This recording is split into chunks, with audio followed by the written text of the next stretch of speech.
Well, welcome everyone to Steve Savant's Money, the name of the game. I'm your host, Steve Savant, syndicated financial columnist and money color commentator.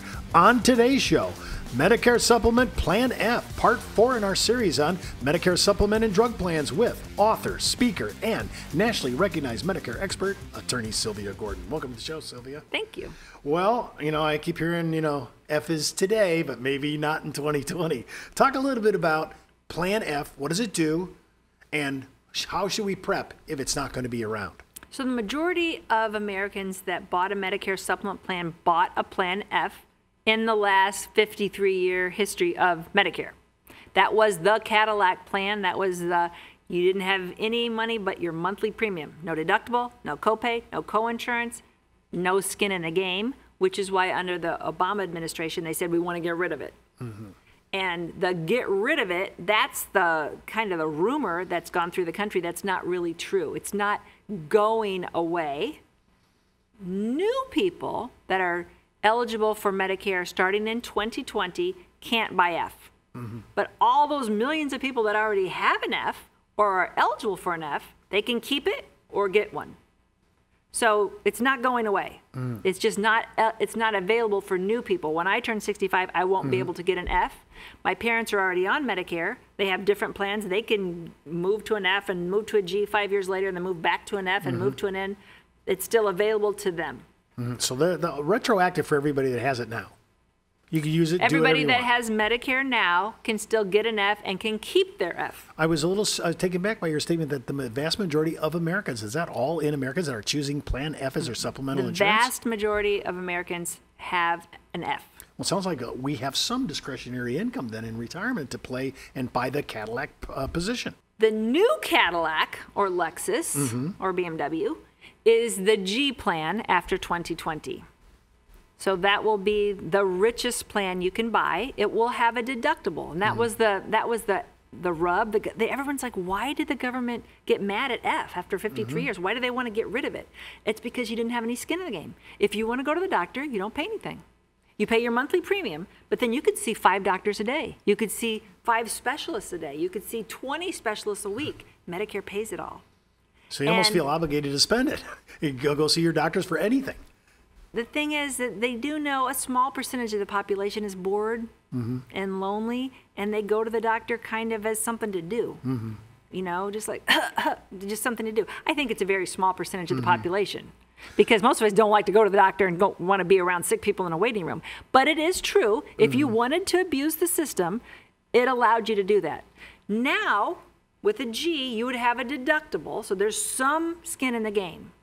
And they think that would prevent you from just going to the doctor unnecessarily. Okay, now for our newbies to Medicare, starting in 2020, they're new to Medicare. The G will be replacing it, although you just said it's going to have some cost to it.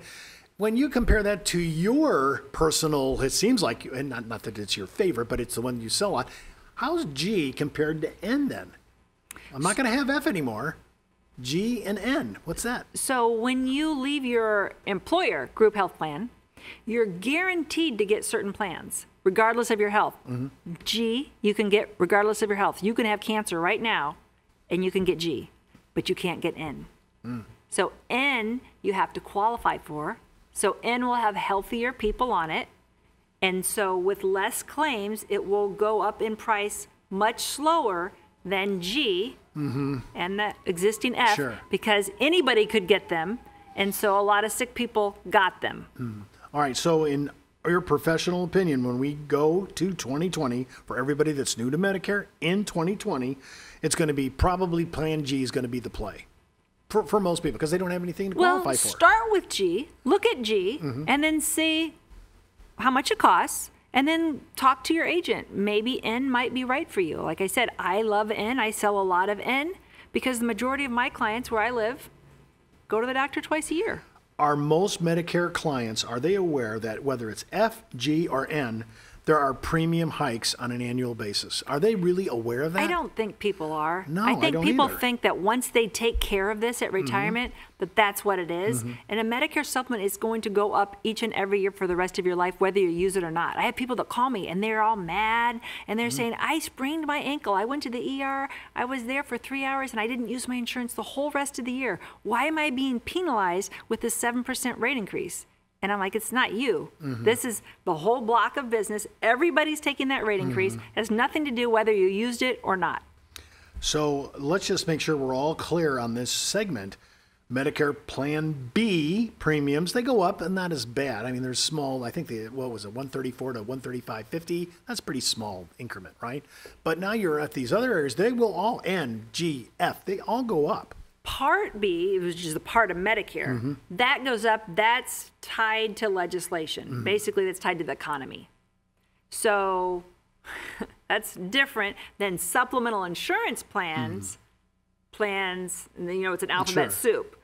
They go up based on each individual insurance company, on their own claims, and on overall inflation, health, Medicare, medical inflation. So we got to separate those two. It's unfortunate when they talk about Medicare Parts A and B, they use letters, and then when they talk supplemental plans, they use letters because everybody uses them incorrectly. They interchange them.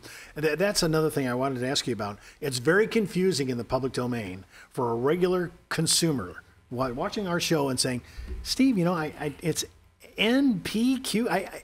It's too many alphabet soup here. How do I know and distinguish? And you just made a big distinction because this is Medicare Plan A and B, and supplements use numbers, but they're really not associated back to this. No, supplements use letters too. Nobody uses numbers. You need an advisor. I don't want to say that the average consumer is not capable of making a really good decision on their own, but they're not. I see people all the time. Some of my biggest mistakes are made by doctors and nurses because they assume since they've been somewhat peripherally involved with Medicare coding that they know Medicare and they don't need to work with an agent, that they got this, and they make mistakes. And then they come to us a year or two later and they say, hey, could you just look this over? And we're like, why did you do that? There's no shame in working for an agent. An agent doesn't cost you any money. It doesn't. You don't save any money by doing this on your own. And just by the way, does the public know that? No, they don't know that. They think it's just like Amazon. You know, just cut the agent out and go to Amazon and you save money. No. A TV might be cheaper on Amazon versus buying it retail off the floor, but your insurance plan is the same whether you call Mutual of Omaha direct or whether you work with an agent that sells you Mutual of Omaha. You get the agent for free.